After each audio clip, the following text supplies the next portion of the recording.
3. The NRE Drug. A real relationship doesn't properly begin until the NRE burns away. That's when you have to start dealing with this person as an all-around human being, replete with irritating little habits. When disillusion sets in, love can begin. Anthony D. Ravenscroft, Polyamory, Roadmaps for the Clueless and Hopeful. Why the high hits hard, and how not to burn your life down while you're glowing. We've explored what NRE is earlier in this book. Here, we're looking at what it does when it's left unchecked. There's a particular kind of glow people get when NRE hits. New relationship energy, that unmistakable, slightly unhinged sparkle that makes friends say, "Oh God, you're seeing someone, aren't you?" NRE is a potent cocktail of neurochemistry and fantasy. Your body floods with dopamine, oxytocin, norepinephrine, and whatever other spicy brain juices evolution came up with to convince hunter-gatherers to breed before winter. You're suddenly texting at 2 a.m., humming love songs in the shower, and dreaming of trying yoga because your new partner loves it. Suddenly, everything feels heightened. Food tastes better. Music sounds deeper. Your new lover's texts look like scripture. You've never been so alive, so inspired, so affirmed, so beautifully irrational. The problem, of course, is not the high. The problem is what gets neglected while you're floating.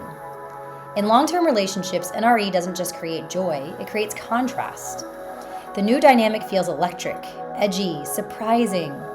Meanwhile, the relationship that has held you for years suddenly feels familiar, known, steady, predictable, comforting in a way that you forget to appreciate. And that comfort is exactly what NRE tricks you into ignoring.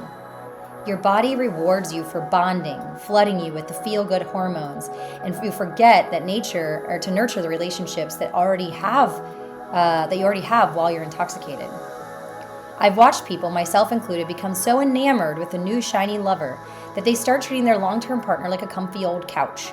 Sure, you'll sit on it when you're tired, but you're not polishing the leather or fluffing the pillows anymore. The couch notices, trust me. Fuck up. Neglecting the old for the new. Jared had fallen hard for Penn. She was gorgeous, young, and up for anything, and particularly those things that his wife, Anne, hated. She had the stamina of an Arabian horse and loved all the kinky things that Jared was afraid to try at home. He found himself hooked, not just on Penn, but everything that she and his relationship with her represented. So he'd find excuses to work late, extend business trips, and duck into the bathroom several times a day for a naughty text exchange. Anne was not amused.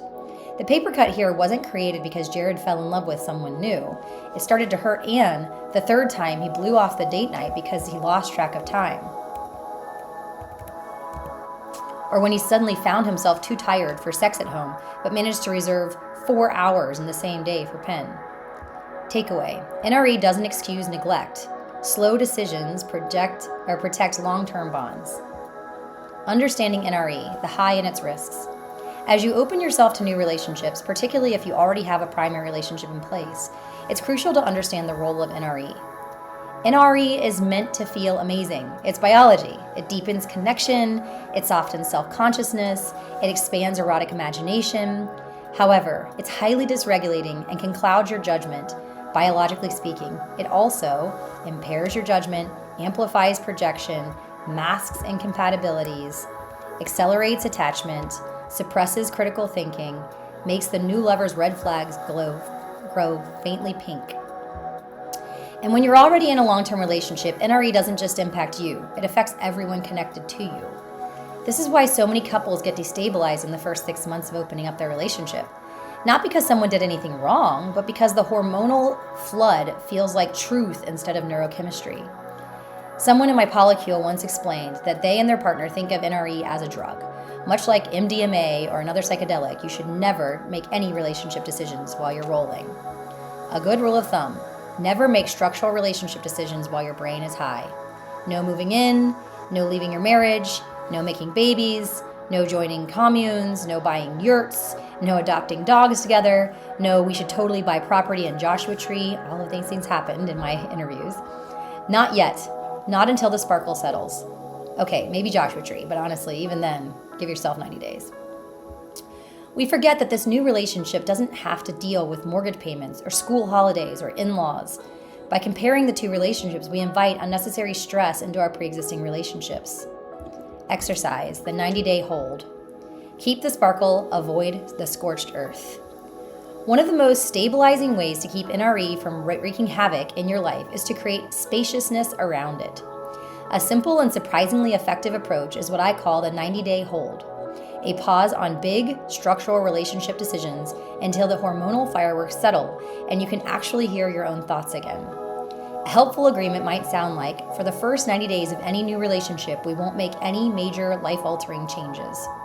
No fluid bonding, no moving out, no moving in, no splitting calendars, no maybe we should open a retreat center in Costa Rica, no divorces, no cohabitation, no declarations that require a shared Google document.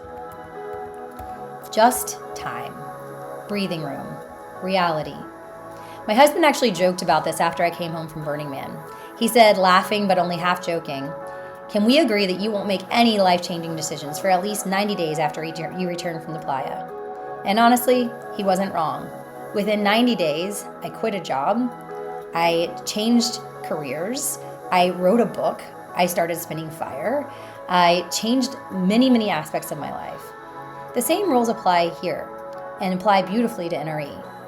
When you're high on a new person, your whole emotional ecosystem is in slightly alternate reality. Lovely, intoxicating, meaningful, yes, but not the place from which you want to build your entire future. There's even a great Reddit thread that breaks down why waiting is wise. Your brain simply isn't calibrated during this first phase of NRE. The sparkle is real, but the decision-making part of you is temporarily wearing glitter goggles.